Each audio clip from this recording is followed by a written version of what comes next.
Os presidentes da Venezuela, Nicolás Maduro, e da Guiana, Irfan Ali, devem se encontrar agora na quinta-feira para discutir a crise causada por uma disputa territorial que começou com a Venezuela anexando, por enquanto no papel, o território de Essequibo.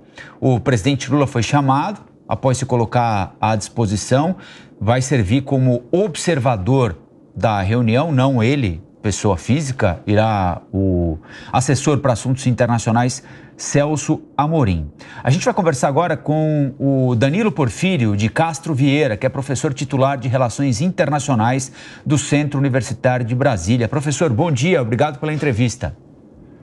Eu que agradeço, estou à sua disposição. Professor, o presidente da Venezuela, Nicolás Maduro, disse numa rede social esse fim de semana que tanto a Guiana quanto a Exxon, que é a petroleira norte-americana que explora os riquíssimos poços que existem ali em Essequibo, vão ter de sentar para conversar com ele. Isso significa que, em troca de dinheiro, de uma parte nos royalties da exportação desse petróleo ou da exploração desse petróleo, ele topa parar por aí? A Guiana tem obrigação ou disposição de pagar um dinheiro que é dela para que a Venezuela não invada o seu território? Qual é o cenário que o senhor observa nesse momento? Eu faço as seguintes leituras. A primeira delas é que o Maduro recuou na sua retórica, vamos dizer, caudilhesca, na sua bravata napoleônica, vamos dizer assim, de querer reivindicar por força das armas a região de Essequibo. Isso porque ele entendeu que ele não teria adesão, apoio de aliados nem da comunidade internacional. Além do mais, a Guiana tem um acordo histórico por ter sido ex-colônia do Império Britânico e, de alguma maneira, ter ligações com a Commonwealth, né, a comunidade de estados que faziam parte do Império Britânico, e também tem relações próximas com o Estado americano, com o governo norte-americano. Nós percebemos aqui que uma ação hostil da Venezuela seria respondido com ajuda, com assistência militar, tanto de britânicos quanto de americanos, o que isso geraria problemas.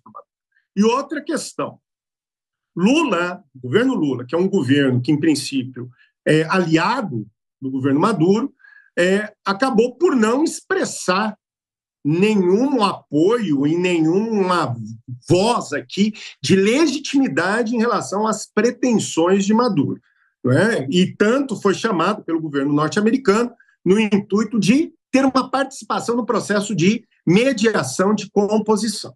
Maduro, entre algumas propostas, né, algumas ideias, talvez o que queira reivindicar ou uma repartição de ganhos na perspectiva territorial ou até mesmo alguma participação nos royalties de exploração. Mas isso, juridicamente, dentro do direito internacional público, dentro da lógica da soberania de estados, é inviável. Eu não vejo aqui nenhuma partilha de ganhos diante de uma disposição de exploração de território soberano guiano. Não há sentido nisso. Talvez aqui teremos aqui alguma conversação sobre a revisão de um acordo territorial feito ainda na época do Império Britânico, década de 60, Guiana só vai conseguir a independência depois da década de 60, uma revisão desse acordo com a Venezuela. Mas a situação aqui ainda é uma situação de impasse. Agora, professor, o assessor especial para assuntos internacionais do governo Lula, Celso Amorim, logo que se iniciou essa investida venezuelana contra o território da Guiana, se encontrou com Nicolás Maduro, deixou clara a posição do governo contra essa ação unilateral do ditador E agora deve acompanhar na quinta-feira esse encontro entre Maduro e o presidente da Guiana também para avançar nessas conversas. Qual vai ser o peso da participação do governo brasileiro nessa mediação? Nós temos que entender que, primeiramente, dentro do Cone Sul, né, dentro do espaço sul-americano, o Brasil tem um papel histórico de protagonismo. Né? O Brasil já teve ações de grande importância na história recente em questões envolvendo a Bolívia, inclusive não só questões internacionais de tensão entre países, mas questões internas, questões referentes à Bolívia, questões referentes ao Peru, questões referentes ao Equador, questões referentes à própria Venezuela. Desde a década de 90, nós vemos o Brasil, hora ou outra, participando de processos de composição da Venezuela, dentro de problemas críticos dentro da própria Venezuela.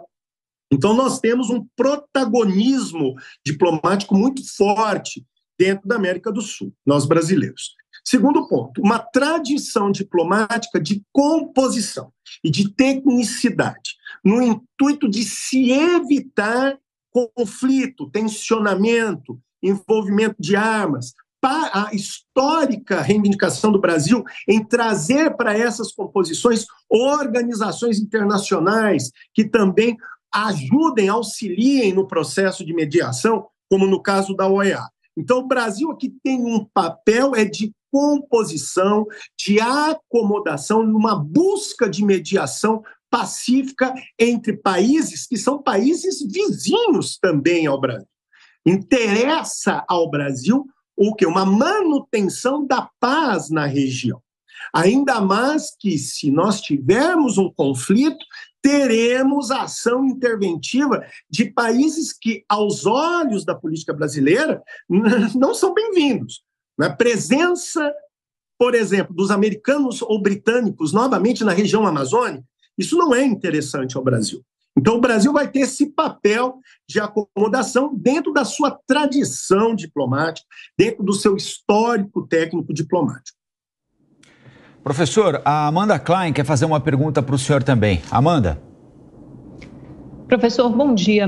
Tentando englobar um pouco tudo, né, essa liderança que o Brasil tenta projetar, exercer, obviamente, principalmente no nosso quintal, né, na América do Sul, na América Latina. A gente teve ontem o apóstolo Javier Milei, que obviamente pode se tornar um antagonista, pelo menos em termos político-ideológicos, do presidente Lula. Agora, sim, disposição com um aliado, Maduro, que acabou dando uma pequena surtada aí, para usar um termo comum no jargão popular, e se indispondo também com o presidente Lula, para quem não interessa, como o senhor explicou, ver Estados Unidos e Reino Unido aqui perto na América Latina, com bases militares na Guiana, isso não interessa ao Brasil. Como é que o Brasil pode contornar essas situações? Como é que o senhor vê isso como os maiores desafios da política externa do Lula? Porque até então ele estava se miscuindo lá em guerras mais distantes, da Ucrânia, de Israel, mas agora ele vai poder lidar com algo efetivamente na qual ele exerce influência.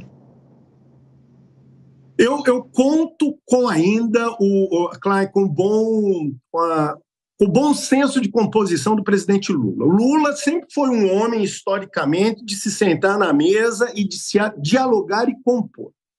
Quanto à questão do Milei, Amanda, o que nós vamos aqui perceber? Eu insisto em dizer que mesmo existindo aqui uma antagonização ideológica de modelos de política, de modelos de economia, ou até mesmo de visão de mundo, as relações entre Brasil e Argentina são muito mais sólidas, são muito mais enraizadas, são muito mais perenes do que esses governos. Os interesses e a interdependência, principalmente econômica, entre o Brasil e a Argentina, são tão grandes que qualquer discurso de mudança ideológica ou mudança política de foco tem que ser remodulado. E me parece que o Milei, de alguma maneira, começa a fazer isso com o convite do Lula à posse. O Lula não foi, mas manda uma missão para representar o governo brasileiro por meio do seu ministro de Relações Exteriores. Então, o que nós temos... E volto a insistir, nós tivemos um governo recentemente kirchnerista ou neoperonista na Argentina, convivendo com o governo do Bolsonaro, do bolsonarismo. E as relações, mesmo com retóricas, hora ou outra, um tanto apaixonadas, as relações entre o Brasil e a Argentina e as relações do Mercosul foram mantidas de forma relativamente estável. Então, eu não vejo esse grande problema. O Lula é um homem de composição, né? E eu conto com este processo de composição e de mediação, com apoio, obviamente, do Itamaraty, que é um dos nossos, vamos dizer, braços burocráticos mais capacitados dentro da máquina do Estado brasileiro. Cláudio Dantas. Professor, a gente sabe que a diplomacia é feita de gestos, né, de símbolos. O Lula ele está enviando o Celso Amorim para essa reunião tão importante, para a qual ele mesmo foi convidado. Que tipo de sinalização é enviada quando você reduz o status do agente público numa reunião, considerando o assunto tão emergente, né, tão urgente e tão, vamos dizer assim, delicado? O Celso Amorim, eu vou assim, fazer considerações muito pontuais sobre o Celso Amorim. Primeiro que o Celso Amorim é um agente diplomático, ele tem um histórico diplomático, ele é da casa do Itamaraty.